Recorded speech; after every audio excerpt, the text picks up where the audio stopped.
But I don't know. I think that's the worst part about being a parent is everybody else trying to tell you how to raise your kids. Right?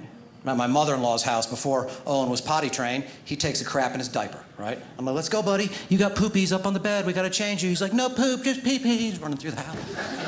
I'm like, dude, that is a lie. Come on, man. You stink. You're burning daddy's nostril with that stench. You think I can't smell that? You're like poo-pourri for the whole living room. My mother-in-law's like, Tom, don't talk to Owen that way. You're going to give him a complex. Yeah, you know what, Evelyn? Thank you, but first of all, I want my son to have a complex about taking a crap in his pants, all right? That's not something I need him to be cool with later in life. All right, sitting around on a job interview and like halfway through, the guy's, oh, did you just drop a deuce in your pants right here in the interview? I'm like, yes, sir, I did. I'm very confident about that. My daddy'd be around a man to change me. Let's continue this interview. When do I start? I don't need him that confident. It's easy to be a parent when you're not one. That's the easiest time, right? I was a great father before I was a father. You know? Me and my wife were going back on things we said we wouldn't do immediately. We didn't know. We're like, we're not using a pacifier. That is stupid. Yeah, like 2 days in, we're like, please put this little thing in your mouth. Why does he cry so much? Because Owen was crying. For the first 6 weeks he was alive, if he wasn't on my wife's boobs, he was crying. Right? Which I understand that in a weird way. Yeah. First 6 weeks I knew her, same thing from me. I gotta be honest. And by the way, I did not get those back in the same pristine condition that I lent them to him in. All right? Gonna remember that with future valuables. But I was stressing, right? I wasn't ready for all the crying. I'm like, why doesn't he like us? Shouldn't this be automatic? He seems so unhappy.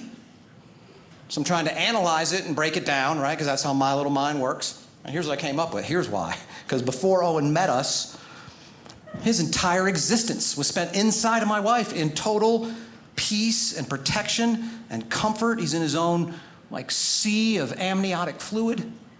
He's totally connected with God and the universe. He's got an IV that feeds him and takes away all of his waste. Just peace and darkness.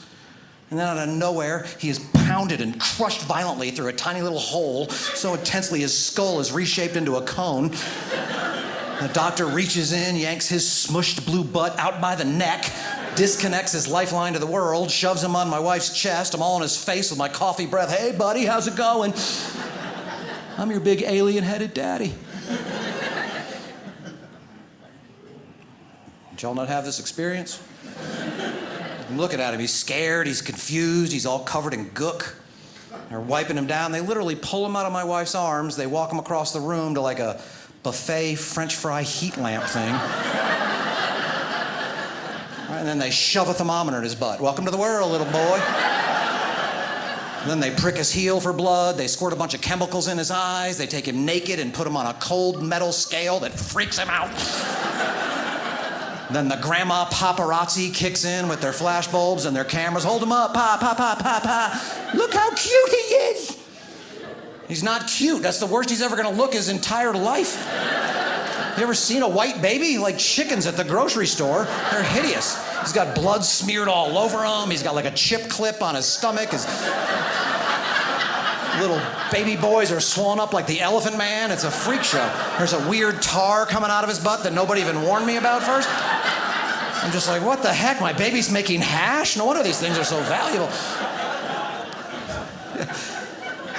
And then they're not done messing with him. They take him away from there. They give him a bath that freaks him out. They give him another shot that makes him cry. They stick him in clothes he's never even conceived of before. Then they just hand him back to alien face like I'm going to fix it all, you know? I don't have a clue. He finally gets a little bit of sleep. They jar him awake. They strap him to a board and circumcise him.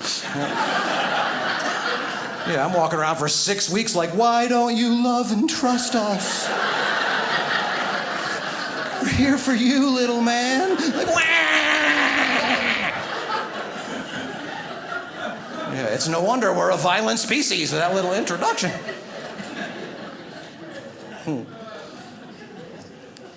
And I went back and forth on that surgery, right? I didn't know if we were going to do it or not. I was doing the research on my end. I was like, this just looks like it's cosmetic reasons and sort of archaic. We're not doing this. But peer pressure is crazy, right? Especially in the Southeast. Even my doctor was like, Tom, you got to do the circumcision. You don't want your son to look different than you. That'll be traumatic for him. I'm like, traumatic? All right. So we did it, and now I realize, I don't know what my dad looks like. That would be far more traumatic if I did, I think.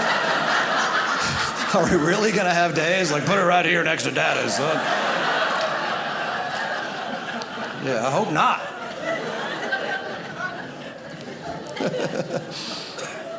Yeah.